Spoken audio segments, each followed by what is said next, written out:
me pidieron que hablara acerca de la crisis financiera actual y esto va a ser menos teórico y más concreto de lo que he dicho hasta ahora, pero sí quiero comenzar con una teoría. Entonces aquí está la tradición teórica que sobre la cual me quiero basar. Es una teoría del ciclo de crédito que se remonta a Gilbert, que ya mencioné como el teorista principal de la crítica del Banco de Inglaterra que impulsaba los ciclos de negocio en la creación excesiva de dinero y crédito. La teoría es que se fue después aumentada por el von Mises y se le dio muchos detalles por parte de Friedrich Hayek. Quiero revisar la teoría de Mrs. Hayek brevemente para que veamos cómo difiere de un enfoque monetarístico y keynesiano. Estoy confiando en las fotos de Roger Kersin que se llama Dinero y Tiempo. Hay elementos principales en esa teoría austríaca del ciclo de negocios. Y la primera es que no debe ser controvertida, pero no está presente en la teoría de Keynes. Y hay una compensación entre inversión y crédito. Podemos ver una frontera. La economía solo tiene ciertos recursos. Vivimos en un mundo de escasez y si queremos invertir más, tenemos que, para el futuro consumo, tenemos que sacrificar el consumo presente. O sea que tenemos que ahorrar más. Por lo tanto, quiere decir menos consumo podemos consumir nuestro maíz o plantarlo para tener plantas en el futuro. Si lo ahorramos, vamos a consumir en el futuro, y eso es la inversión para el futuro, la producción del futuro. Y tenemos que determinar dónde nos encontramos en la economía. Eso depende de las preferencias que tiene la gente entre el consumo futuro y el consumo presente. Y la señal de ese consumo, preferencia de consumo, va a ser la tasa de interés. Entonces no pongamos atención en el cambio ahorita. Hay una tasa de equilibrio que equivale a poder decir el abastecimiento de fondos prestables. Eso también lo podemos llamar demanda de inversión, ya que la inversión es la principal fuente de demanda de los préstamos bancarios. Entonces hay una diferencia entre la cantidad de las personas que quieren invertir y las personas que quieren ahorrar. Los ahorradores quieren ahorrar más tasa de interés porque los que gastan pagan una tasa más alta porque van a consumir todo ahora, y los que invierten o ahorran van a tener más al futuro con una tasa más baja.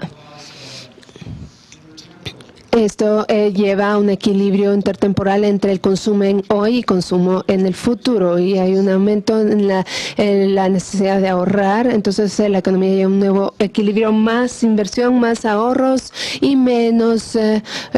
una menor tasa de interés que conlleva una disposición de no gastar hoy para poder consumir mañana. Cuando los consumidores quieren hacer ese cambio, vamos a ver en la frontera de las posibilidades de inversión. Hay un tercer elemento aquí que es innato de la teoría austríaca, y es que la idea de que la producción de maíz para consumo hoy no va a ser creada instantáneamente, no está restringida por lo que la gente quiere comprar, sino que depende de las inversiones que se hicieron en el pasado. La producción consume tiempo y por lo tanto tenemos que preocuparnos de la oferta que viene de las inversiones anteriores, y podemos separar la producción en diferentes etapas. Las etapas son arbitrarias, pero En el caso de la producción del maíz, tenemos la creación de las semillas. Podemos ver las inversiones anteriores en el desarrollo de nuevas cepas híbridas de maíz. El maíz se planta y luego el valor crece en el tiempo conforme se le agregue trabajo y equipo a las plantas, a los campos, y por último sale la planta. Tal vez el maíz no es el mejor ejemplo general porque está limitado a un periodo único de producción que es determinada por la biología del crecimiento del maíz. Pero si vemos un producto industrial como la gasolina, pasa por estados de producción desde la extracción, eso es un pozo de petróleo, a la refinería, y por último llega a los consumidores. Y hay opciones entre los productores en cuanto a producir un método corto más directo o un método un poco más complicado que sería adoptado cuando haya un resultado adicional, porque va a tomar más tiempo y esto lleva a un costo de oportunidad. Entonces combinamos estos tres elementos. En la tasa de interés originales tenemos la tasa de la mezcla entre consumo e inversión. Si hay aumento en el deseo de ahorrar, vamos a cambiar la economía más inversión, menos consumo. Y en el diagrama de periodo de consumo, aquí podemos ver que va a haber menos consumo en el presente. Vamos a pasar en la primera intersección a la de abajo.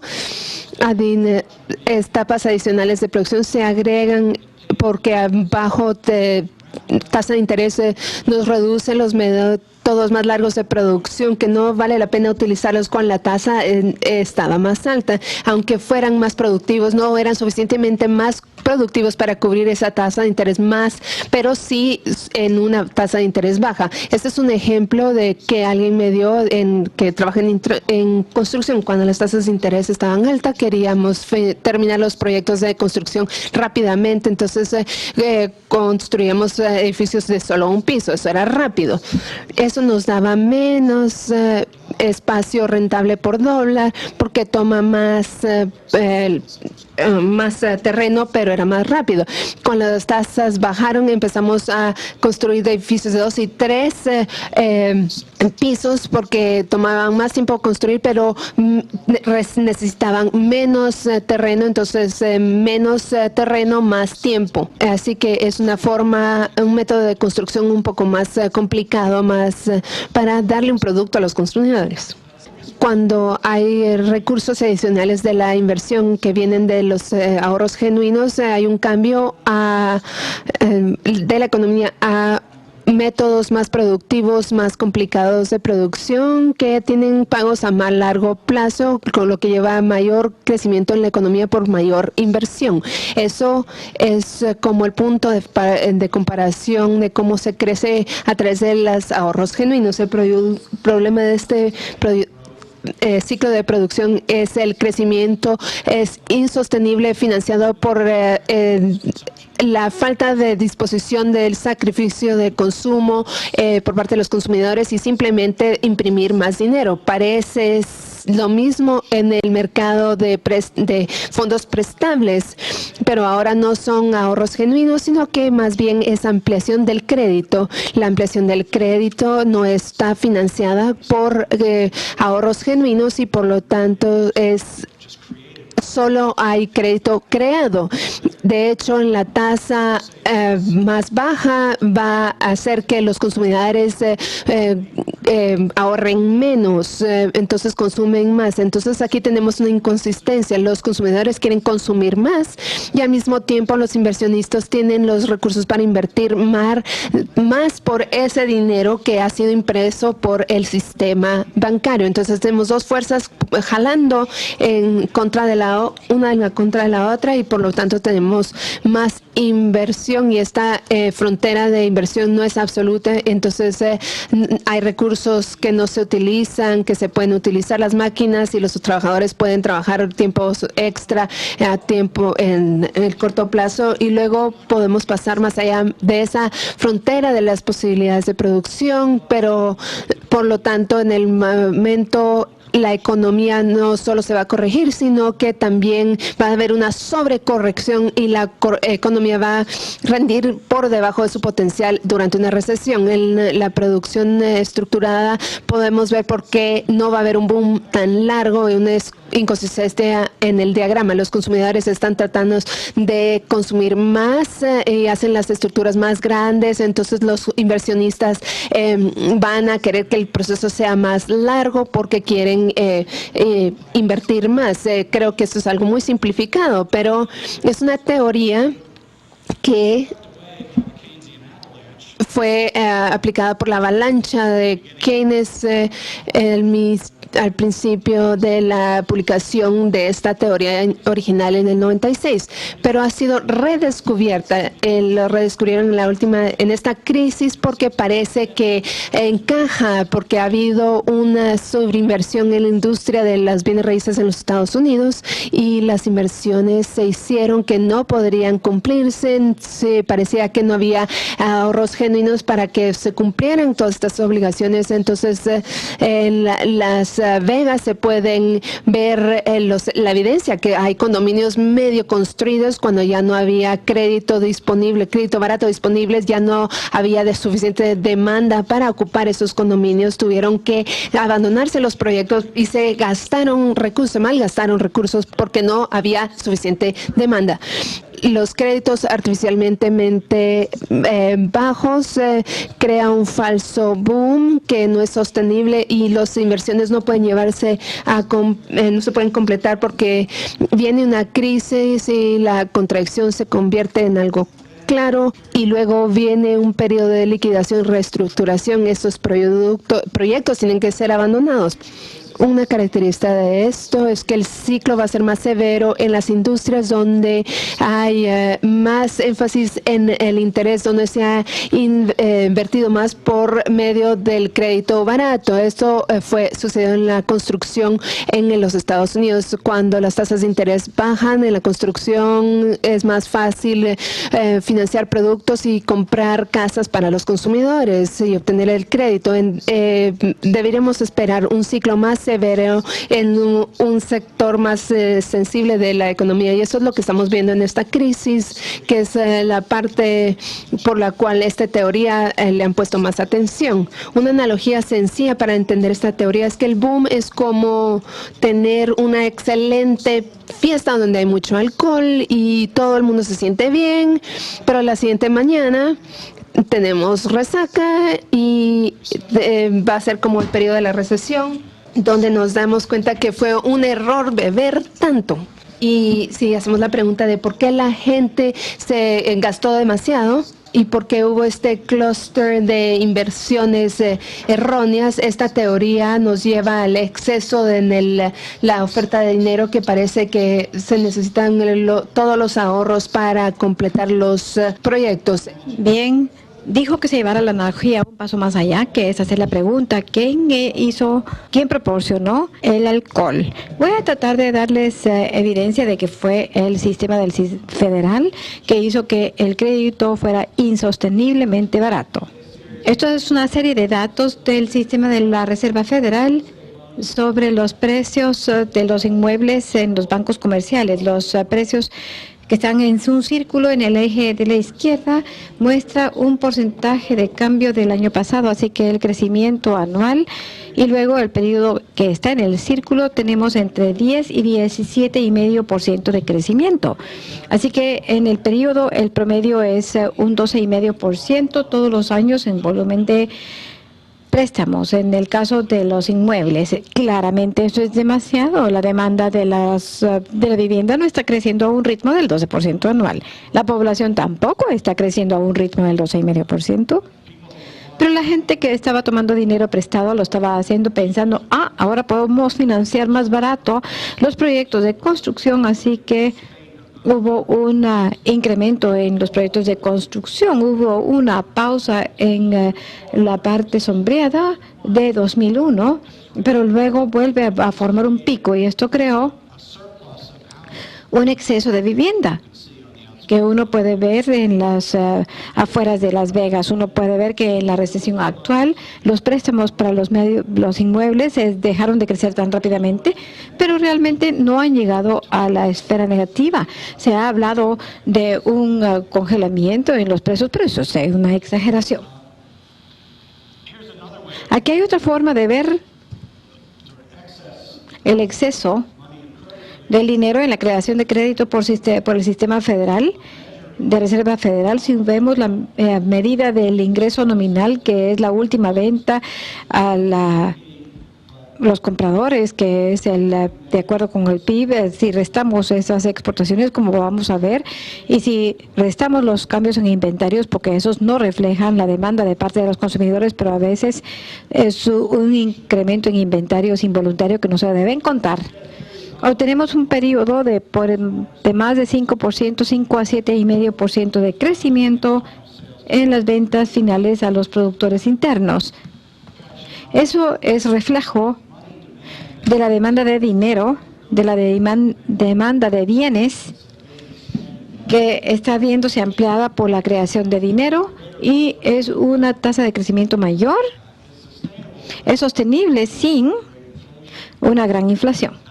Eso ha pasado a la región negativa a medida que el ingreso real ha dejado de crecer y la inflación ha permanecido baja durante la crisis. Pero queremos ver los agregados monetarios. Los agregados monetarios del lado de los pasivos en los balances generales de los bancos. Los préstamos están del lado de los activos, así que esta es otra manera de visualizar el otro lado del mismo fenómeno. Tras la recesión de 2001, el crecimiento del M2 fue mucho mayor que lo normal. El crecimiento del dinero permanece alto, por lo menos durante los primeros años, en lo que fue un periodo de auge. De forma alternativa podemos ver el M1 y vemos el mismo panorama. Hay un periodo de crecimiento inusualmente rápido del M1 entre 2001 y 2005. También ha habido un periodo de crecimiento rápido en la recesión actual, pero podemos hablar de eso más tarde. Aquí está entonces la evidencia de que esto fue excesivo, como se mira en los mercados del crédito. Si vemos las tasas de interés reales, es decir, las tasas de interés en el Tesoro, menos los fondos de la Fed, menos la tasa de inflación de un año contemporánea. Tenemos 2 años y medio de tasas de interés reales negativas, que quiere decir que si usted prestó dinero y lo invirtió en productos básicos, cuyo valor se eleva a la tasa de interés, va a ganar dinero. Esto no es normal. Esto indica que las tasas de interés en los instrumentos financieros estaban anormalmente bajos. La gente de alguna manera está recibiendo pago por prestar dinero. Si no es atractivo, si es atractivo, entonces la gente va a prestar mucho dinero, pero la tasa de interés está viendo impulsada hacia abajo a medida que la suministro y demanda se ve un cambio de la situación de la banca central. Una forma estándar de evaluar si el objetivo de tasa de interés del Banco Central es muy alto o muy bajo es la regla de Taylor. Yo mostré antes una ilustración de Excel que nos muestra la tasa de interés nominal y la real, y nos advirtió que si el Banco Central busca una tasa de interés en mercado que esté por debajo del equilibrio, va a alimentar el crédito al mercado para mantener la tasa de interés en este objetivo tan bajo.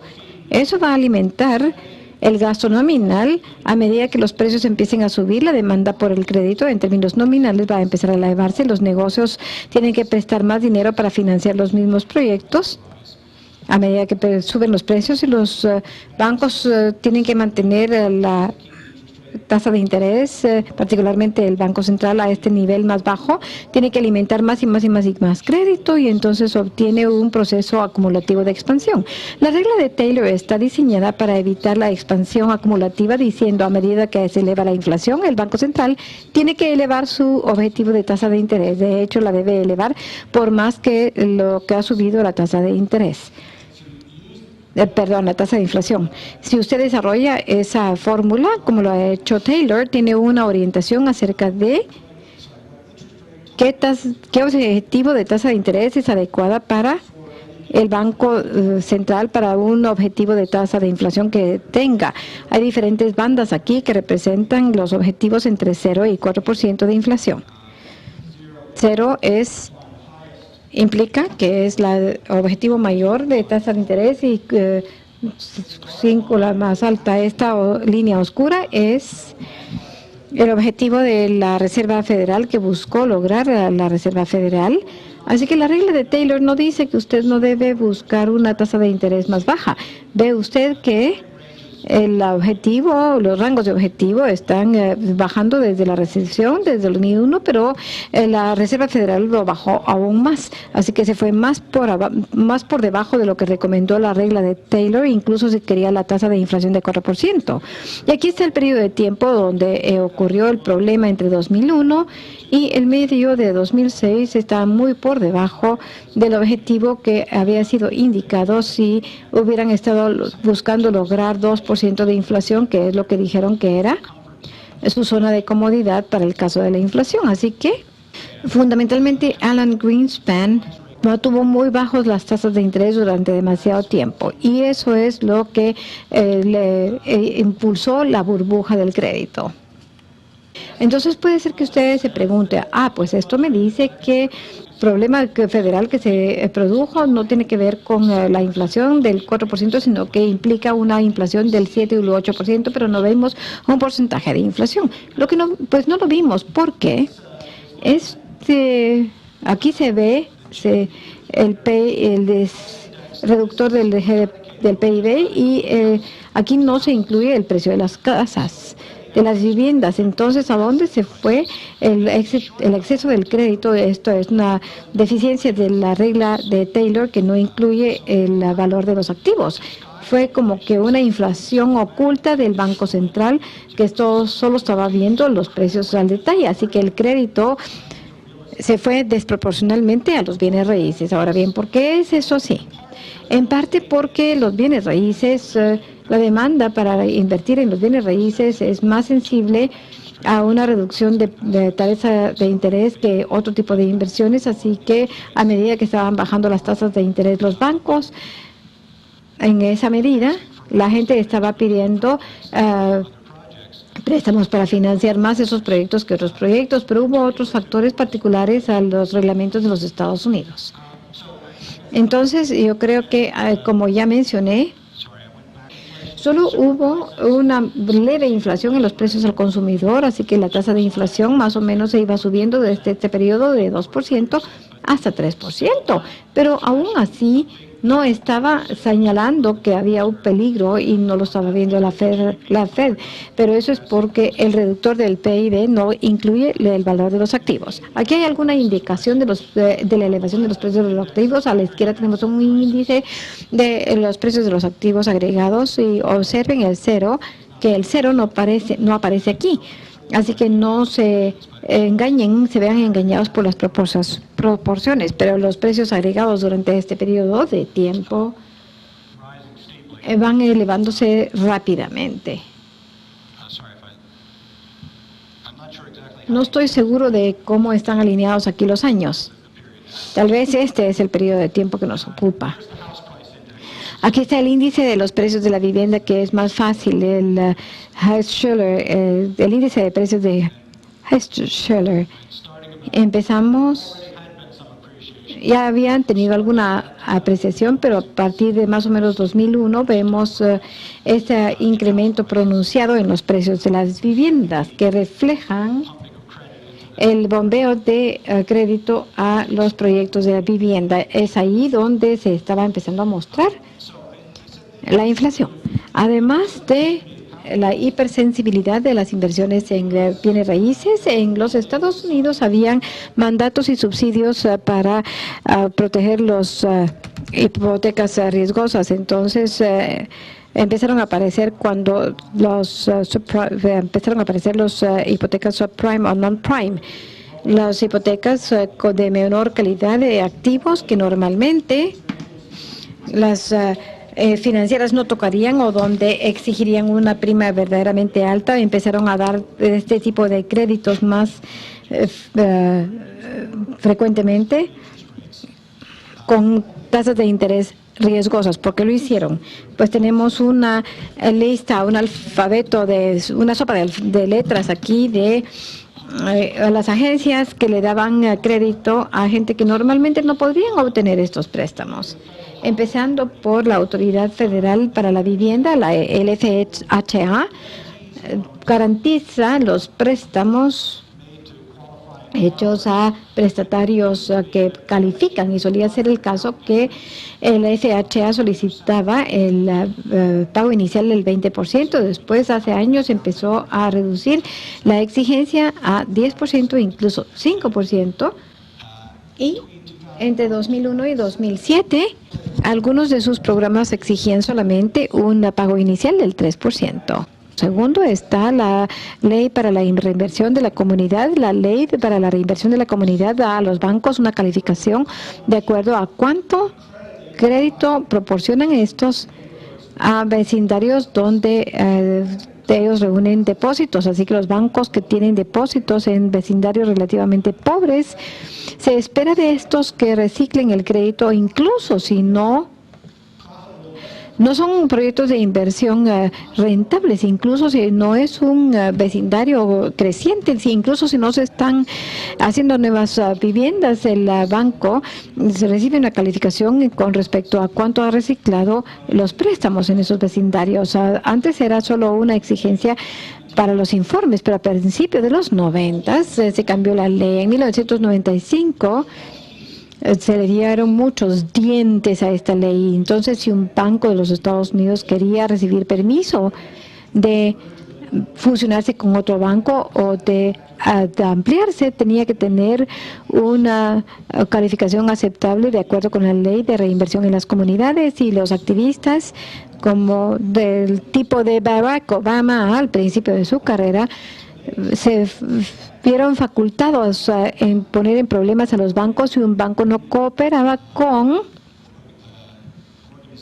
la organización comunitaria, no se asociaba con estas para poner a disposición más préstamos hipotecarios. Podían ir a una audiencia y decir que el banco, quejarse de que el banco no estaba sirviendo adecuadamente a la comunidad. Así que los bancos empezaron a cooperar con los grupos de activistas en las comunidades, empezaron a dar más préstamos en los así llamados comunidades mal servidas, donde el pago de los préstamos eran más riesgosos. Tercero, está el Departamento de Vivienda y Desarrollo Urbano, que empezó a recalcar la ampliación de la propiedad de las viviendas, y lo más concreto que hicieron fue oponerse a los mandatos para Freddie Mae y Freddie Mac, que son estos empresas patrocinadas por los gobiernos cuasi privadas, que agrupaban las hipotecas de las viviendas y las vendían a inversionistas como un grupo, como títulos de hipotecas. Freddie Mae y Freddie Mac tenían un subsidio muy jugoso del gobierno federal, que era la garantía implícita de su deuda. Entonces los inversionistas le daban dinero prestado a Freddie Mae y Freddie Mac casi tan barato como se lo prestarían al Tesoro. Y entonces una quiebra de Freddie Mae y Freddie Mac, de un préstamo Freddie Mae y Freddie Mac era inimportante, pero cuando quebró Freddie Mae y Freddie Mac, el gobierno sí garantizó sus créditos. Así que los inversionistas que esperaban en eso adivinaron correctamente. Este es un sitio de peligro moral donde Freddie Mae y Freddie Mac podían adoptar posiciones muy riesgosas y financiarlas muy baratamente, de manera muy barata, porque tenían esa garantía como un pro quo de este subsidio.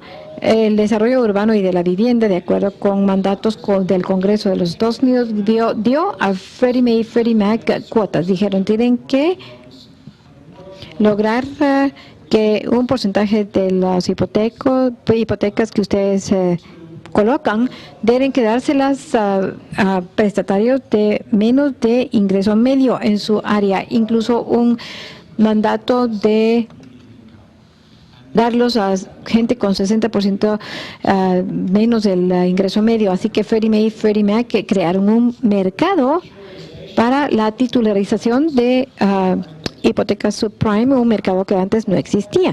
Una vez que se creó este mercado, entraron otras empresas privadas y compitieron con Freddie Mae y Freddie Mac, que son algunos de los bancos que tuvieron más problemas, como Wells Fargo. Pero Freddie Mae y Freddie Mac crearon este mercado y a lo largo de todo este tiempo crearon liquidez para el mercado, estando dispuestos a recomprar los títulos o garantizando las hipotecas que estaban pendientes de pago. Este peligro moral era bien conocido. Durante años los economistas y alguien a quien conozco personalmente, el presidente de la Banco Federal de San Luis, dijo, bueno, existe la probabilidad que ocurra un choque que lleve a las personas a perder su fe en Freddie Mae y Freddie Mac, porque tienen menos capital que los bancos tienen que tener. Los bancos tienen que tener 8% de capital, mientras que Fannie Mae y Freddie Mac tenían 3%. No tenían posiciones muy apalancadas de activos muy riesgosos y muy poco colchón para poder responder a los posibles problemas. Así que si bajaran de valor los activos, tendrían problemas. Y por supuesto, hubo problemas. Así que Fannie Mae y Freddie Mac se volvieron insolventes. Y el gobierno federal entró en juego y dijo, aunque nosotros no los garantizamos explícitamente, aunque se supone que son instituciones privadas, no los vamos a dejar quebrar. Y por supuesto que hay razones económicas y políticas evidentes, a saber que muchos de los grandes inversionistas en Freddie Mae y Freddie Mac son inversionistas en ultramar, particularmente el gobierno de la China, que creyó que el gobierno de los Estados Unidos estaba garantizando sus bonos y se habrían sentido muy desilusionados si encontraban que no era así. Aquí la decisión fue entonces garantizarlos, así que los que habían pensado que había garantía tenían la razón. Así es como nos metimos en el problema. Mucho aliento a hacer préstamos en hipotecas y el combustible, es decir, la financiación proporcionada por la ampliación de las reservas federales, yendo todo a los bienes raíces. Entonces, ¿ahora qué? ¿Y qué es lo que está haciendo ahora la Reserva Federal? Hubo mucha discusión y mucha publicidad acerca de que el Congreso autorizó al Tesoro de gastarse hasta, creo que 776 billones para proporcionar inyecciones de bancos a bancos en particular. Y por supuesto, puede ser que ustedes recuerden este drama interesante. Paulson y Bernanke fueron al gobierno y dijeron, necesitamos $900 millones y Dios guarde que se atrasen. ¿Cómo nos vamos a gastar el dinero? No estamos seguros todavía, pero Dios guarde que se atrasen en dárnoslo. Pero lo que ellos estaban sugiriendo era, vamos a utilizar este dinero para comprar activos tóxicos de los bancos y entonces los bancos van a recuperarse y todo va a regresar a la normalidad. Cuando recibieron la asignación dijeron, tal vez no vamos a comprar estos activos tóxicos, tal vez vamos a empezar a inyectar capital a los bancos. Y eso fue lo que empezaron a hacer de primero. Realmente la razón por la que no compraron activos tóxicos es porque no podían encontrar una manera de asignarles un precio. El mercado lo estaba asignando un precio muy bajo y dijeron, esto no está diseñado para sacar de problemas a los bancos, sino que simplemente para crear más liquidez para estos activos. Los vamos a establecer un precio de acuerdo con subastas para no tenerlos que pagar, pero nunca encontrar una forma de diseñar una subasta que les diera un precio por encima del precio del mercado. Ellos querían pagar más por los activos que del valor del mercado, con la idea de que una vez que el mercado se descongelara iban a valer más que eso, pero no podían encontrar una manera de diseñar la subasta para hacer eso.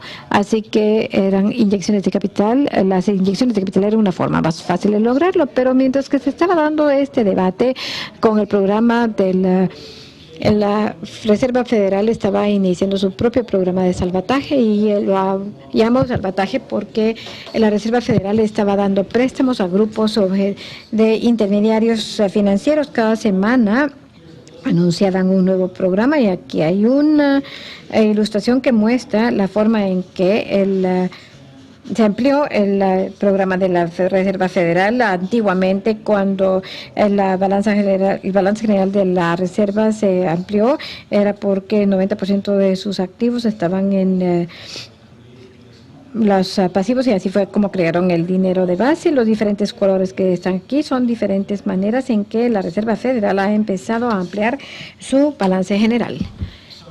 Y ha llegado al punto en el que la propiedad de la Fed, de los bonos del Tesoro, se han vuelto una fracción muy pequeña de todos sus activos.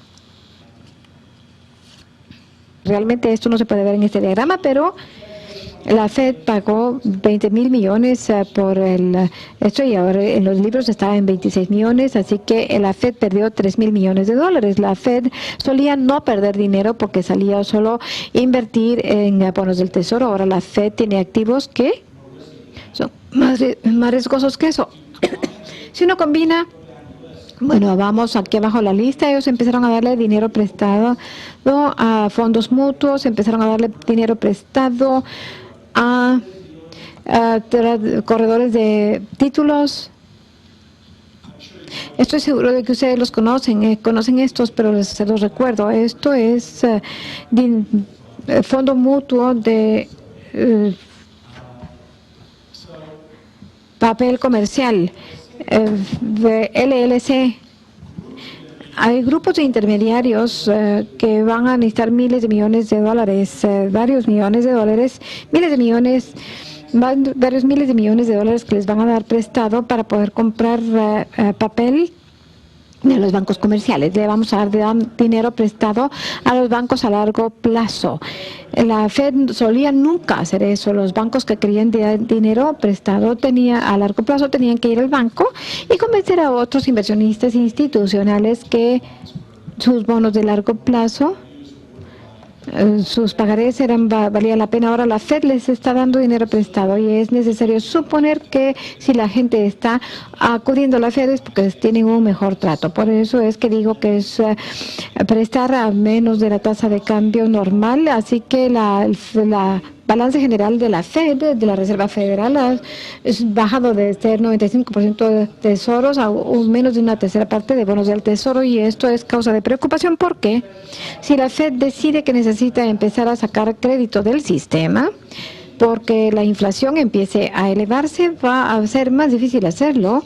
Es fácil sacar crédito vendiendo bonos del Tesoro y pero estos otros activos son difíciles de vender. Estos son préstamos difíciles y otros tipos de activos para lo cual no hay un gran mercado, y por eso es que los compró la Reserva Federal. Va a ser difícil venderlos a menos que por coincidencia el mercado se recupere al mismo tiempo que la Fed decida contraer su cartera, pero la economía y la recuperación de la economía, y dado que la inflación empieza a ser un problema, esas dos cosas no necesariamente van a ocurrir al mismo tiempo. Hemos hablado de inflación exagerada. Podemos tener inflación incluso en una economía deprimida. Si la Fed imprime suficiente dinero, y la Fed está imprimiendo suficiente dinero. Aquí tenemos los principales corredores. La Fed solía no darles préstamos a estos. La instalación de crédito para los corredores intermediarios. Esto no lo hacía antes la Fed. Ahora está comprando dinero directamente de los créditos mutuos. AIG esta es una aseguradora. La Fed no le daba préstamos antes a las aseguradoras. Antes la Fed no le daba préstamos tampoco a la instalación de préstamos de dinero comercial. Eso no los hacía tampoco la Fed. Ya mencioné los maiden lanes, los intercambios también han bajado, así que la Fed está intercambiando créditos con bancos del gobierno, de otros gobiernos para moderar los vaivenes y para permitir a los bancos centrales de darle dólares a la banca internacional, es decir, denominados en dólares en su jurisdicción. Así que aquí está el total. En el balance general es de más de 3,000 trillones de dólares, más del doble desde hace un año. Desde el 30 de abril y no ha cambiado mucho desde entonces. La Fed ha negado 1.2 mil billones de nuevas líneas de crédito y las valores son más o menos como que fueran basura, porque son lo mismo que lo que fueron hace un año. Había bajado hace un año, era muchísimo más que 450 millones de dólares, pero básicamente todos han creado nuevas líneas de crédito para prestamistas prestatarios cuestionables. Ahora vimos que hubo una baja de 4% a 2%, así que el apalancamiento de la Fed ha ido de 51 para volverse como un fondo de cobertura. Esta es una forma en que vamos a visualizar el tamaño de la intervención por parte de la Reserva Federal. Es difícil entender la escala, pero esto nos da más o menos una idea del tamaño de las diferentes facilidades de crédito. La máxima que han autorizado, no las que han prestado en sí, sino que las que han autorizado. Esto parece una gráfica del sistema solar. Aquí quitándole las rodajas del pie el salvataje de la Fed para que nos demos una idea del tamaño de los programas del Fed. El Fed ha achiquitado ha hecho que la tesorería se vea como algo muy pequeño porque se ha aumentado un 50% y la tesorería ha sido autorizado a gastar una cantidad que solo se ha gastado 50%, pero no se ha hablado acerca si es el trabajo de la tesorería trabajar en este tipo de esquemas o panoramas.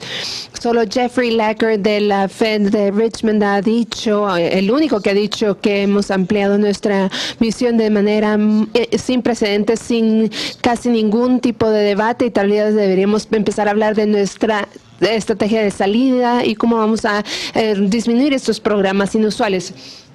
Hay un problema en la economía en que los programas nuevos son fáciles de empezar y difíciles de cerrar. Antes era muy fácil pedir préstamos y la gente que antes tenía un crédito no van a querer dejar ese privilegio. ¿Y por qué tendrían que hacerlo?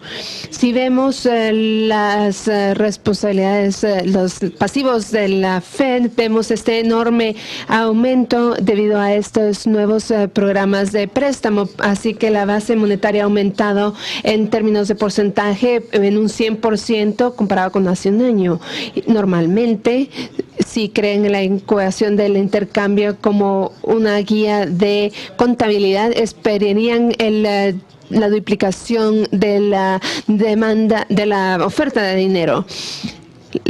De hecho, las cosas no son iguales, especialmente en el multiplicador del dinero que se ha disminuido, M1 y M2 que se ha creado por cada dólar base ha disminuido, y en términos de la ecuación de dinero, la filosofía del dinero se ha ido para abajo, y es porque el público está guardando más su dinero comparado con los gastos que emprenden. Y si comparamos el movimiento de la velocidad de dinero base, vemos que ha bajado muchísimo. De hecho, el aumento de la base monetaria de la Fed es solo como una medida compensatoria en esa baja en la velocidad de la base monetaria. Y eso nos lleva a pensar, ¿por qué? ¿Por qué la velocidad de la base monetaria ha disminuido? Y especialmente por qué los bancos están sentados encima de esas reservas enormes, porque eso dinero que tiene el público no ha bajado tanto, no han subido tanto las tasas. ¿Y por qué está sucediendo esto? En medio de esta crisis, la Fed decidió que necesitaban otra herramienta de política y empezaron a pagar interés sobre las reservas de los bancos, y antes no pagaban interés sobre estas reservas. Esto ha hecho que los bancos estén mucho más contentos, mucho más cómodos teniendo estos excesos tan enormes de reservas. Yo estoy a favor de pagar interés sobre las reservas bancarias, porque la alternativa sería poner un impuesto sobre las reservas bancarias. Pero esto parece un momento muy poco común para experimentar. Cuando hay mayor demanda por las reservas de banco, que tienen un impacto enorme sobre la economía, sin saber cuál va a ser el resultado sobre los bancos por este interés. Entonces la Fed está tratando de determinar cuánta expansión se necesita para que esa base de dinero no se disminuya. Entonces están apagando un fuego que ellos mismos encendieron. Si vemos el impacto sobre el gasto agregado, no se puede ver todavía. Este aumento en la base monetaria no se ha representado en un aumento en gasto por parte de los consumidores, porque M1 y M2 ha disminuido. Entonces los precios,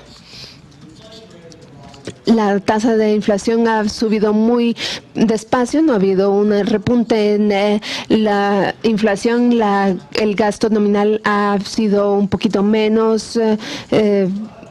Las líneas punteadas son los promedios a 10 años, y a final de 2008 el PIB nominal estaba reduciéndose porque la inflación era baja y el PIB real estaba bajando a una tasa muy veloz, y la Fed lo hubiera tratado de componer si lo hubieran visto, pero esto sucedió más rápido de lo que anticipó nadie.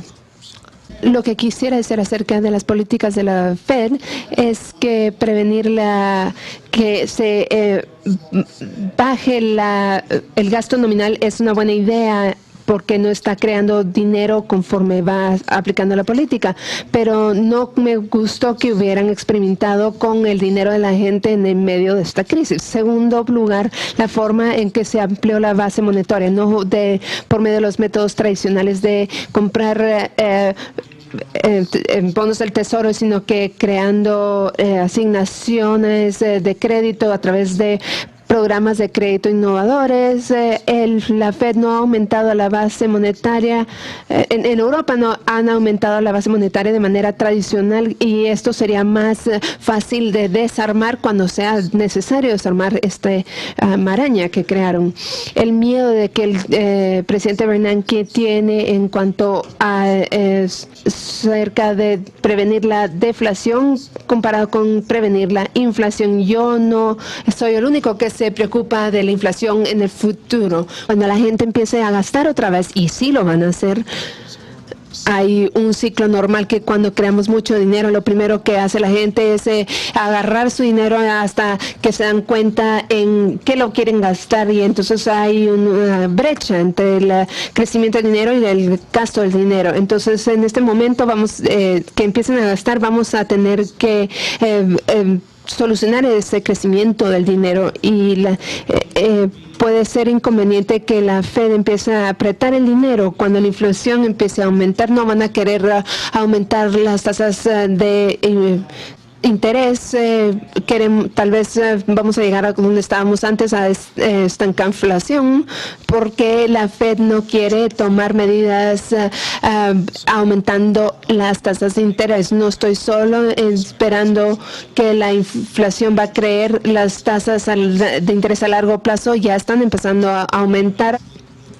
Y los precios y productos de los valores indexados han empezado a cambiar. Hace unos meses su rendimiento pensaban que la gente anticipaba la desinflación, y ese era el momento correcto de comprar. Ahora estamos viendo que se esperan mejores resultados de la inflación. Hemos tal vez creado el panorama para para la repetición si no revertimos esa posición suficientemente rápido. Si seguimos la política de Greenspan después de la recesión de 2001, crearemos otra burbuja de crédito y no es lo que debemos hacer. Ahora, si quieren, pueden hacer sus preguntas. Hay otras explicaciones, por supuesto, acerca de la crisis financiera. Una de ellas es que Alan Greenspan diría que no fue su culpa porque había un problema de liquidez mundial y que él no creó el problema. Quisiera escuchar sus comentarios acerca de cómo se relaciona esto con el déficit fiscal del gobierno federal. La otra explicación es la culpa de ese techo de vidrio que no estaba desregulado.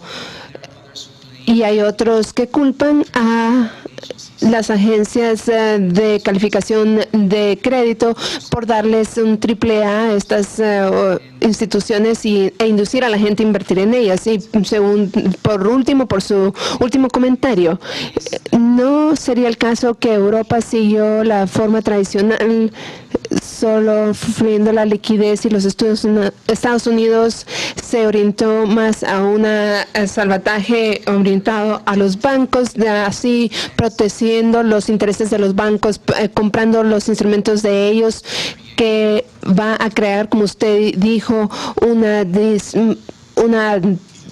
solución más difícil del proceso? La primera pregunta fue acerca del exceso de ahorro.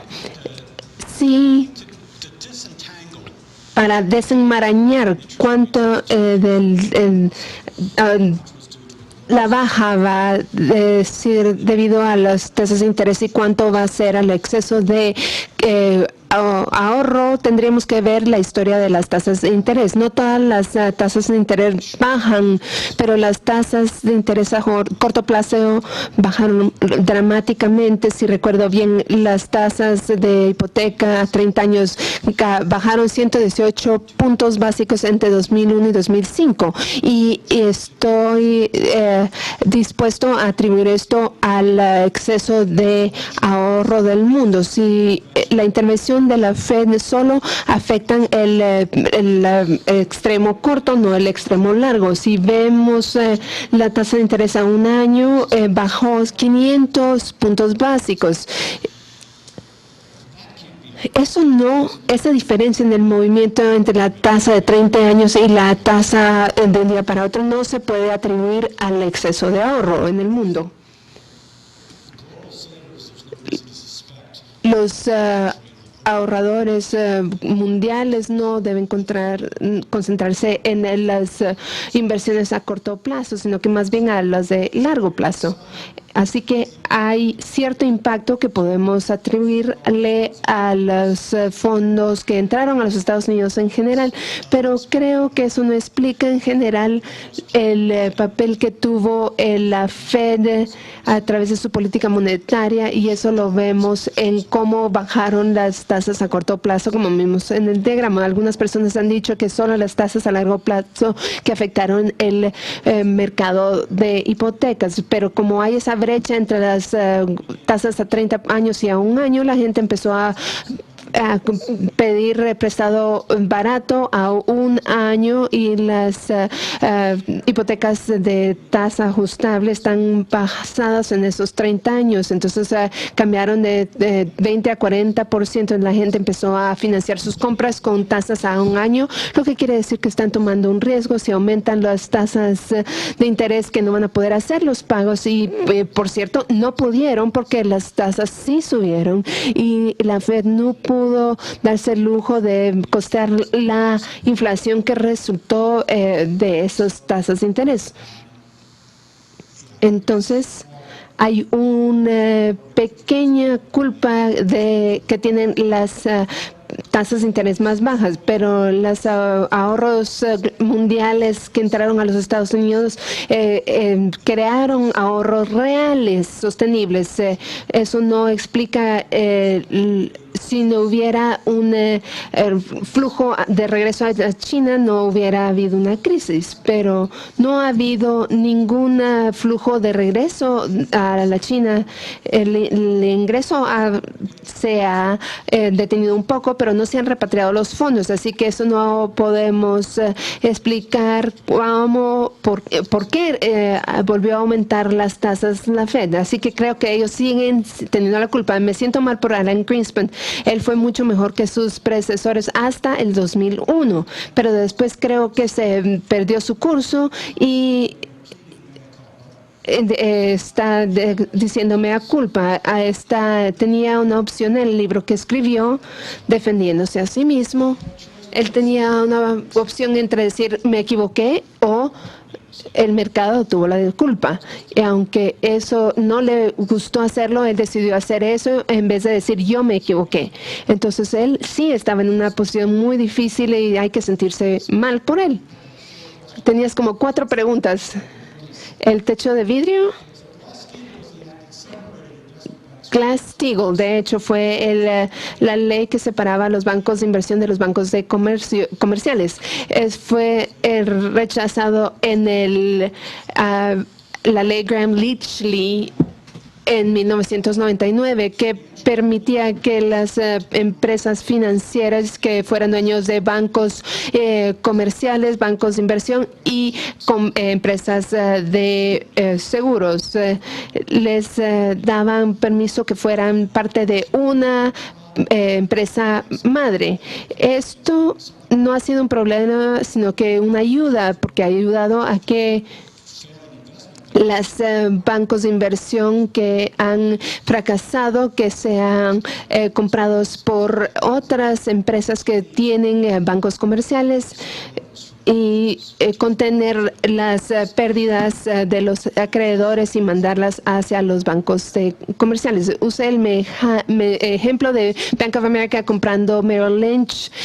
Ahora se vuelve más claro que el Banco de América, cuando se dieron cuenta que Merrill Lynch era muy malo, se trataron de salirse de ese trato, pero Bernanke les dijo lo tienen que hacer. En ese sentido, Bernanke abusó de la libertad de inversión que tienen los bancos. En principio, permitirle a las empresas diversificar en todo el campo financiero debería ser los más seguros. Así van a diversificar los agregados y los bancos no están perfectamente correlacionados. El problema es que cuando los incentivos no están correctos, o sea que los bancos de inversión quieren combinarse con bancos comerciales solo para recibir el subsidio del seguro de los depósitos. Eso tenía que ser evitado manteniendo estas paredes de fuego entre las subsidiarias. Espero que eso sea cierto, pero no estoy tan seguro de ello cuando veo que Goldman Sachs dice nos vamos a convertir en un banco comercial porque el modelo de banco de inversión ya no funciona. Eso es 2. Y la última era las agencias de calificación. Las agencias de calificación tienen que detener, ya no tienen que hacer, es claro que hicieron un mal trabajo.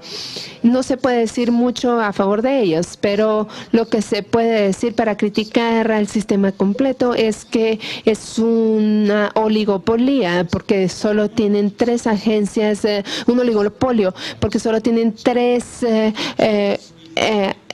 agencias que están certificadas y no hay entrada libre a este negocio de las calificaciones. Yo no he estudiado esto de cerca, pero existe el peligro de que no hay suficiente competencia entre las agencias de calificación. Parece claro que el sistema de compensación está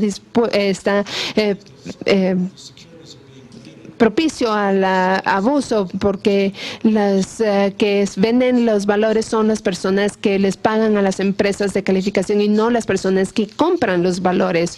Esos son los incentivos raros. Si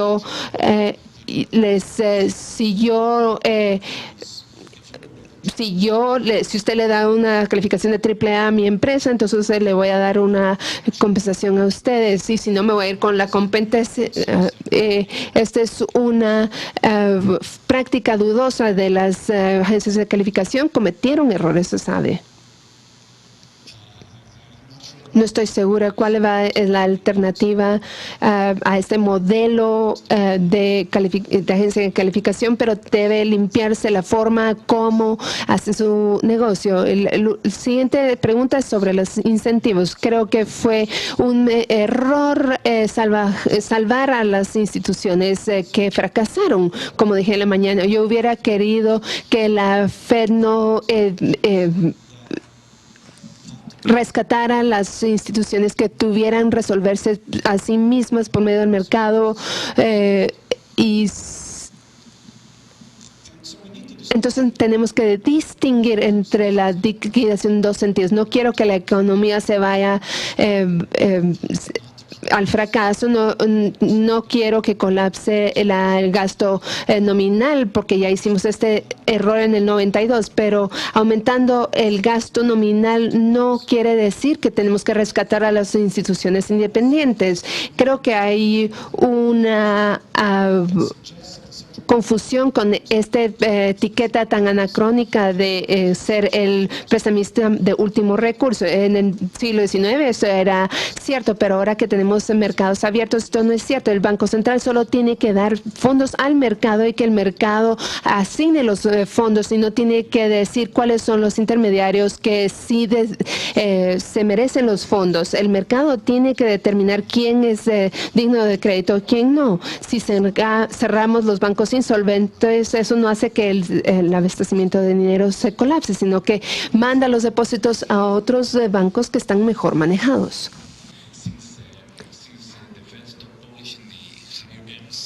Ya que la respuesta de las políticas de la Fed es una respuesta a la destrucción de los altos niveles. Chequeé el flujo de fondos en la semana pasada y vi que había destrucción de fondos en los extremos altos.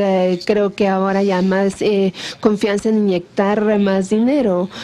En este momento estamos en tiempos de crisis. Creo que la teoría monetaria, de la cual soy un gran fanático, no funciona en estos casos extremos. Creo que la trampa de la liquidez son buenas explicaciones para este tipo de fenómenos. ¿Qué piensa de esto? Tengo que estar en desacuerdo con usted en cuanto a la trampa de la liquidez, porque no tiene sentido. Tenemos una situación donde las tasas de interés son muy bajas porque el banco está empujando tasas muy bajas, no porque hay algún tipo de comportamiento extraño por parte de los inversionistas o las personas que tienen ahorros. La Fed hizo cambiar si la Fed cambiara sus tasas de interés sin un respaldo, entonces sería algo muy extraño. Está bombeando dinero al sistema y por lo tanto no nos debe extrañar que las tasas de interés sean tan bajas y que se pueda explicar de esta manera la trampa de la liquidez. No entendí su explicación sobre la teoría del sistema de negocios enfocado en las hipotecas. Casi no mencionó los activos financieros que fueron aumentados en el mercado. Quisiera pedirle entonces que comente sobre esto y que nos hable un poco acerca de la pregunta que le hice ayer acerca de las innovaciones financieras, la innovación de instrumentos que resultó, como por ejemplo los CDS, y cuánto de esto es promovido por la política de la Fed. Sí, me enfoqué en el mercado de vivienda y los activos relacionados con la vivienda. Como usted dijo, no son la única historia. Hay otras industrias, especialmente las industrias sensibles a las tasas de interés, estaban disfrutando de las condiciones de boom. El mercado de valores, como usted dijo, estaba en el periodo de alta, especialmente porque una tasa baja a largo plazo se descuentan las ganancias y había empresas que estaban aprovechando el crédito barato y los precios inflados de los activos para presentar sus mejores utilidades.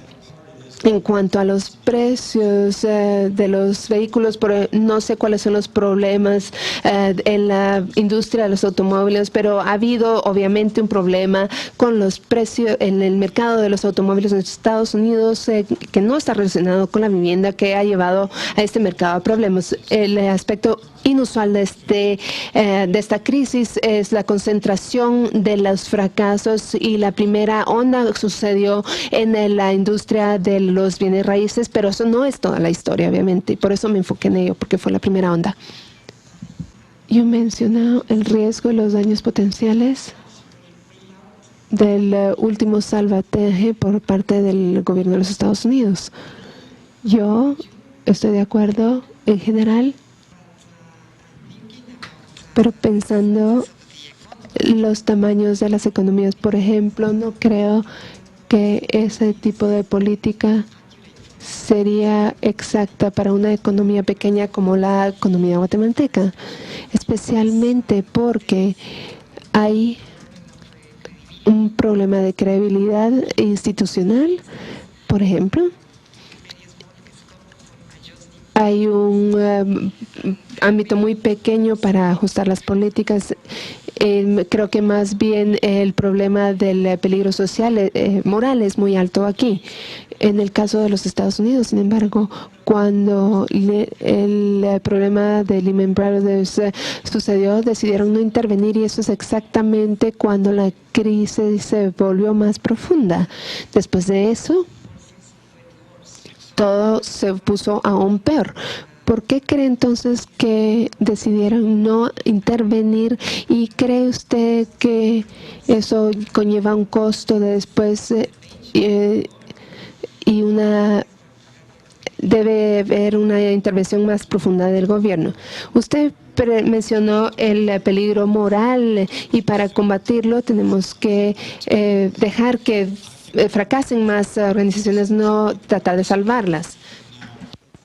Ahora bien, es cierto que tras Lehman Brothers hubo otros problemas, pero después del salvamento de AIG hubo otros problemas, y después de que se salvó a Bear Stearns hubo otros problemas. Así que realmente no se puede seleccionar un suceso y decir esto empeoró las circunstancias, pero hacer caso omiso donde el curso de acción fue el opuesto y el resultado fue el mismo. Tal vez se trataba de capital a largo plazo, cuando usted se refiere al otro tema, donde dijeron eso no es un banco comercial, pero nosotros, la Reserva Federal, reconocemos nuestra responsabilidad de encontrar una solución ordenada a los problemas. Podría ser que eso sea el principio del problema del peligro moral. En cuanto a por qué no fue rescatado Lehman, mientras que otras sí fueron rescatadas, es necesario preguntarle al secretario Paulson eso, ¿por qué? Pero la gestión de Lehman ha estado haciendo la pregunta, y ellos dicen, tal vez es porque no somos amigos de Goldman Sachs, igual que lo son otras instituciones. El secretario de la Reserva vino de Goldman Sachs, el nuevo secretario vino de la Reserva Federal de Nueva York, pero durante meses habían estado realizando o cumpliendo las órdenes del presidente. Aquí hay un factoide interesante. Cuando Gardner se fue al Tesoro, tuvo que aceptar una reducción en salario para poder hacer eso. Se formó un comité en la Reserva Federal de Nueva York para nombrar a su sustituto, y los miembros eran ejecutivos de los bancos, que son los accionistas del Banco de la Reserva Federal de Nueva York, y el presidente de ese comité de selección era el actual presidente de Goldman Sachs, así que había una conexión incómodamente anormal entre los reguladores y los regulados, y en el caso de Lehman tal vez estaban jugando a favoritos. No sé, no conozco suficientes detalles acerca de las conexiones entre los principales participantes, pero eso es lo que yo sospecho. El día de ayer hizo usted una apología muy impresionante del patrón oro, pero en ninguna de sus presentaciones hace usted una referencia a la alternativa. ¿Qué cree usted que hace que sea tan difícil que los banqueros centrales hoy día se pongan de acuerdo en volver al patrón oro? Gracias por esa pregunta, porque queda implícito que nada de esto hubiera podido ocurrir en un sistema de banca banca libre restringido por el patrón oro. Esta mañana hablé acerca de las restricciones colocadas sobre los bancos, las limitaciones creadas en la creación del crédito en un sistema bancario descentralizado orientado por el patrón oro, y ahora lo que tenemos es un banco central con un sistema de banca sin cobertura donde Alan Greenspan puede mantener las tasas de interés a 1% durante años sin sufrir ninguna pérdida en reservas, porque la Fed no tiene reservas, de hecho no tiene encaje. ¿Por qué hay resistencia tan grande al patrón oro?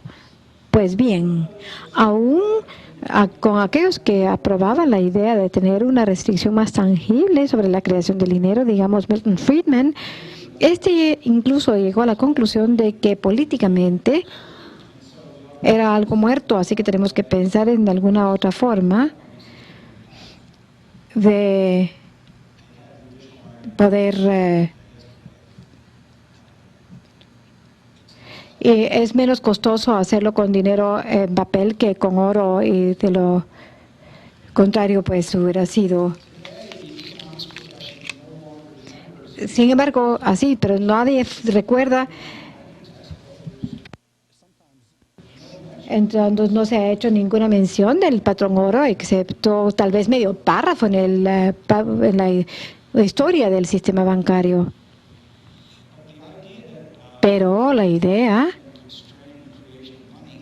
de que se puede crear el dinero a través de un sistema de productos básicos es una idea que se tiene que reaprender y rehabilitar, pero probablemente la razón por la que se ha dejado de lado es la predominancia de la opinión de que los bancos centrales tienen el potencial de que les vaya mejor y de mejorar el ciclo, de rescatar la economía de las recesiones, y eso es el mensaje de Keynes, es el que dice que el patrón oro está impidiéndonos salirnos de la Gran Depresión, así que tenemos que eliminar esa restricción y permitir que los bancos puedan imprimir suficiente dinero para sacarnos de la Gran Depresión. Pero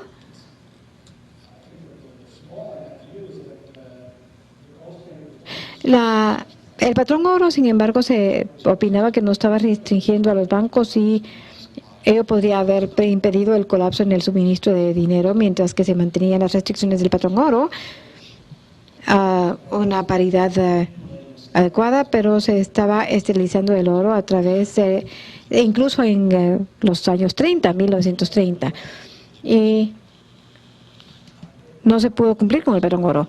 Pero probablemente el argumento de mayor influencia hoy día contra el patrón oro es el argumento de Green, que aquellos que dicen que los bancos que se permanecieron en el patrón oro después de la depresión tuvieron la mayor depresión. Han habido respuestas a eso, que Timberlake ha escrito una crítica de esa opinión, pero creo que el problema fundamental de esa opinión es que no fue el patrón oro, sino que fue la combinación del patrón oro y un banco central que no estaba viviendo dentro de las limitaciones del patrón oro.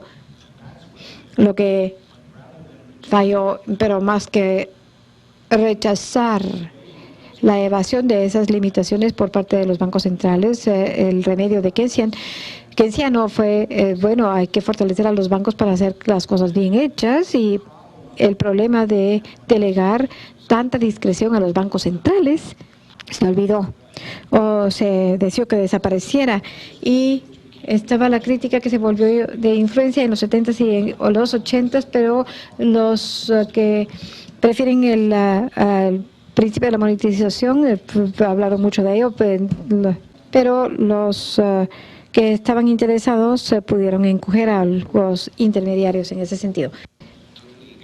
Estoy totalmente de acuerdo acerca de los errores de la Fed.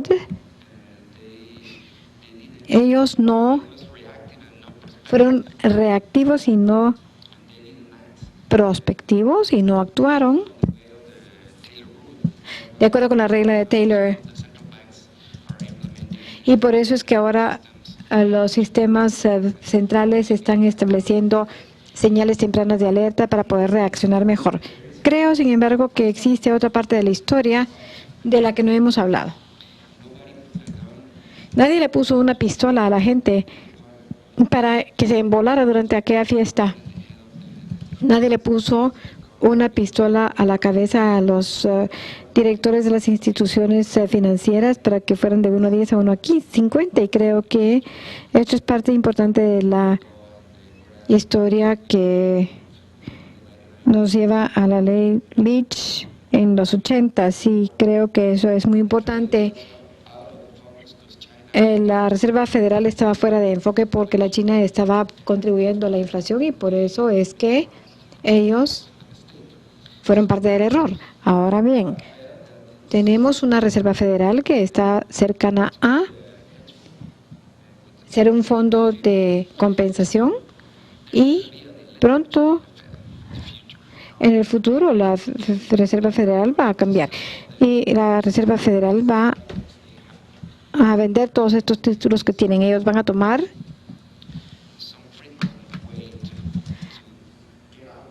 a encontrar la forma de Friedman para sacar el dinero del sistema y creo que va a ser muy rápido.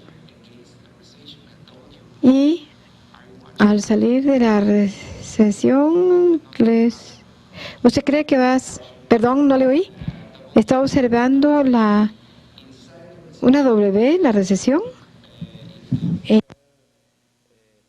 Si la Reserva Federal saca el dinero muy rápido, ¿o cree usted que va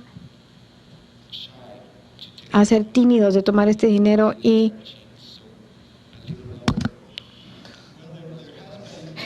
hacer cambios? Bueno, ha habido debate en el sistema de la Reserva Federal acerca de cómo salirse de esta situación, cómo regresar a sus instrumentos de política más tradicionales.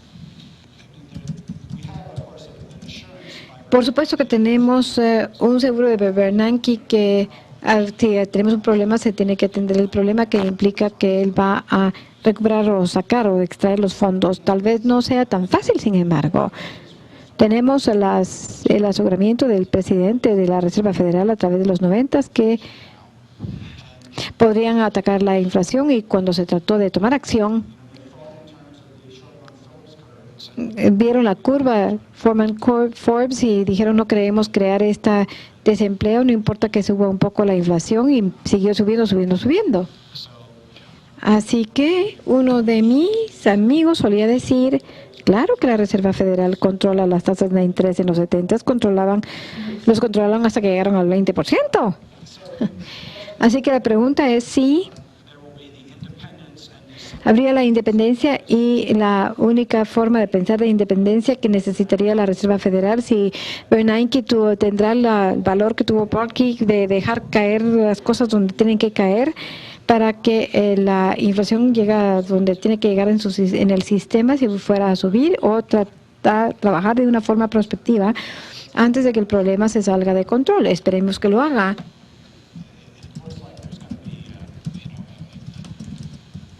Parecería como que va a haber un problema, a menos que actúe con rapidez para impedir que ocurra. Muchísimas gracias.